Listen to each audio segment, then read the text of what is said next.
Hoy en Open Ears, Teresa Carreño. Teresa Carreño fue una virtuosa pianista, soprano, compositora y directora venezolana. Es conocida como la Valquiria y la Leona del piano. Nació el 22 de diciembre de 1853 en Caracas, Venezuela. Su padre, un pianista aficionado, le enseñó piano cuando era niña. A los 6 años estaba escribiendo composiciones breves para piano y a los 8 era considerada una niña prodigio. En 1862, la familia se mudó a Nueva York, donde Carreño hizo su debut público y comenzó a hacer giras de conciertos por los Estados Unidos y Cuba. Ese mismo año, conoció y estudió con el compositor y pianista estadounidense Louis Moreau Gottschalk. Cuando tenía 9 años, realizó un concierto para el presidente Lincoln y su familia en la Casa Blanca. Al principio, se negó a tocar porque el piano de la Casa Blanca estaba desafinado y en mal estado.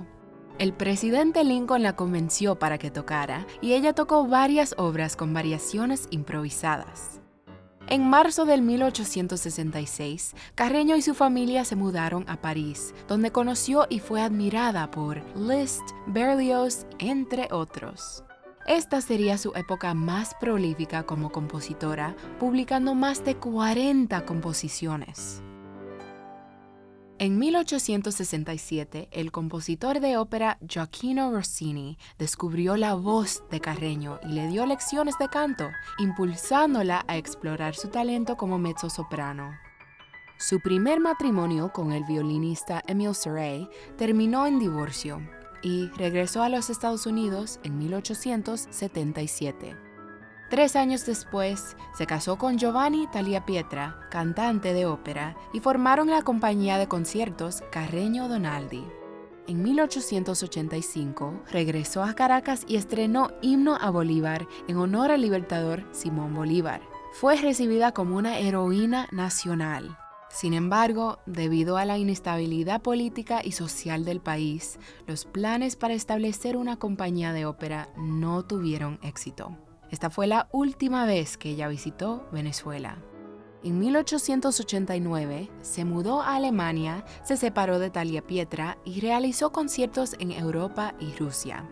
3 años después, conoció al pianista y compositor alemán Eugen d'Albert, quien se convirtió en su tercer marido.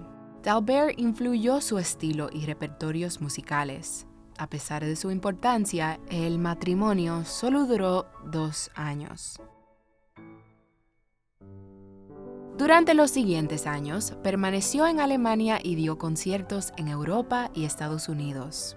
Un crítico y entusiasta describió la forma de tocar de Carreño como el sentimiento delicado de Bellini, la energía dramática de Verdi, la expresión tierna de Mendelssohn y la fácil improvisación de Beethoven.